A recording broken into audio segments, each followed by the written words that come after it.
Maksud doa qunut, Allahumma hdini fi man hadait. Ya Allah, berikanlah aku petunjuk bersama orang-orang yang engkau beri petunjuk. Allahumma, ya Allah, ihdini, berilah kepada aku petunjuk. Fi man, bersama-sama, di dalam, bersama-sama. Man, siapa yang hadait, engkau telah beri petunjuk. Wa'afini, dan maafkanlah, berilah kesejahteraan, kemaafan. Fi man, bersama-sama. Man, siapa yang afait, orang-orang yang engkau beri kemaafan, kesejahteraan. Watawallani, dan wa ini adalah dan, tawalla, pelihara dan pimpin, wali. Ni aku, fiman, bersama-sama dengan orang yang tawallait, orang-orang yang engkau pelihara.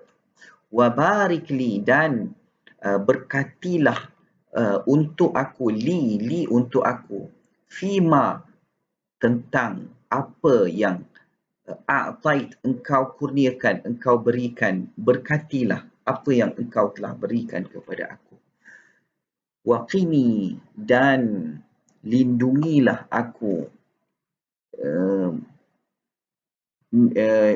syarri, daripada keburukan, ma, apa yang qadait, telah engkau tetapkan. Jadi kita minta lindungi daripada qada, keburukan yang telah engkau tetapkan.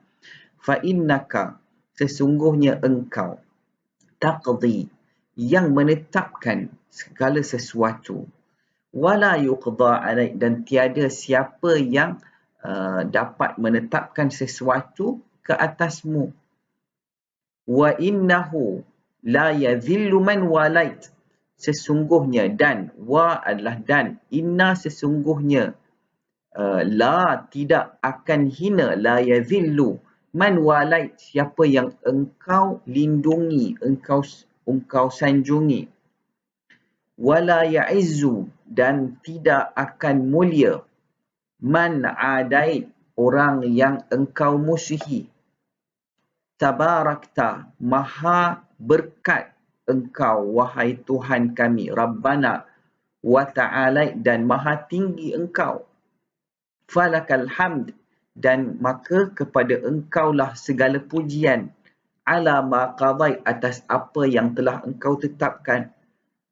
Astaghfiruka, dan aku memohon keampunan kepadamu, wa atubu ilaik, dan bertaubat kepadamu. Baik, kenapa ada bahagian imam baca kuat dan ada yang imam baca perlahan?